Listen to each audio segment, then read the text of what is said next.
kitabilllah. Allah kitabının belə deyək də Qurani Kərimə olan hörmətdir, ehtiramdır. Biz görürük, baxıb görürük ki, Quranda Allah Teala buyurur ki, dəstəmazsız, pak olmayanlar Qurana əl vura bilməz. Yəni buradan artıq bilinir ki, bunda bir qüdsiyyət var. Başqa kitablara əl vurmaq olar, belə deyək də. İndi ondan çıxarış ediblər alimlər, deyirlər, üləmalar, müstəhidlər deyirlər ki, Allahın adına, müqəddəslərin adına, hətta yalan danışmaq orucu vaxtı bilərəkdən orucu batil eləyər və yaxud da əlvi onların adlarına gərək toxundurmayasan, hər hansı bir dildə olursa olsun. Yəni buradan çıxar ediblər də bu ayədən ki, həmin ayələr orada müqəddəslik Allah Teala verib onlara. Və fərqi bundadır. Yoxsa başqa bir şeylə, onu demək deyil ki, o çernil də orada məlum məsələdir. Və yaxud da mətbəədə onu xüsusi çernil vasitəsilə onu yazıblar, kitab halına salıblar.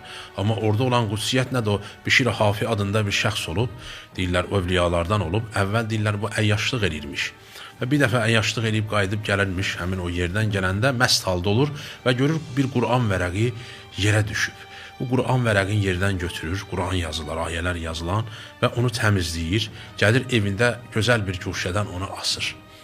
Və həmin gecə Arifin yuxusuna, belə bir yuxusunda belə bir səs gəlir, hatifdən, qeybdən bir səs eşidir ki, o Bişir Hafi ki, bizim adımızı, bizim ayələrimizi hörmətli tutdu, əzizlədi, onu sığalladı, biz də ona əziz tutarıq, onun adını ucaldarıq, biz də ona mərhəmət eləyərik. Və ayıldı yuxudan dedi, Bişir Hafi bütün günü məst olan adamdır və nəsə bunu doğru yuxuya oxşamır. Bu minvallə bir də yatdı. 3 dəfə deyirlər bu yuxuda buna bu söz deyildi və gəldi döydü Bişir Hafini. Dedilər, yoxdur burada, haradadır? Dedilər, gedib yedə o məclislərdədir ki, o məclisdə əyyaşlıq eləyirlər və doğru olmayan bir məclisdədir və gəldi qapıdan həmin Arif Bişir Hafini çağırtdırdı. Düzdür, bəzilər yazır, İmam Musa Kazım keçirmiş oradan, o çalğını eşidir, əyləncəni eşidir. Amma bu cür nə də yazanlar var ki, bunu çağırır və gəlir, görür ki, Ariflərdən biridir. Bu da məşhur adamdır, məşhurdur, tanınmış adamdır. Və bu səfər deyir ki, bəs sən haradır, sənə xəbər gətirmişəm. Deyir, xəbər əzab xəbəridir, ya bəşarət xəbəridir, ya əzab xəbəridir.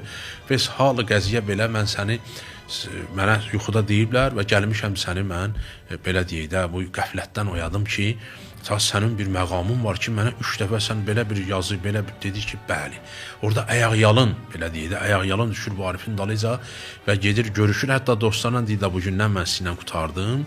O Hafi də deyirlər, ayaqyalın, hətta deyir, ayaqqabı da geyinməzmiş ayağına, nəyləyin də giyinməzmiş ki, tabi mən gərək həya eləyirəm Allahın o torpağın üzərində ayaqqabı eləyirəm. Bu dərəcədə gəldi, o məqama yetişdi.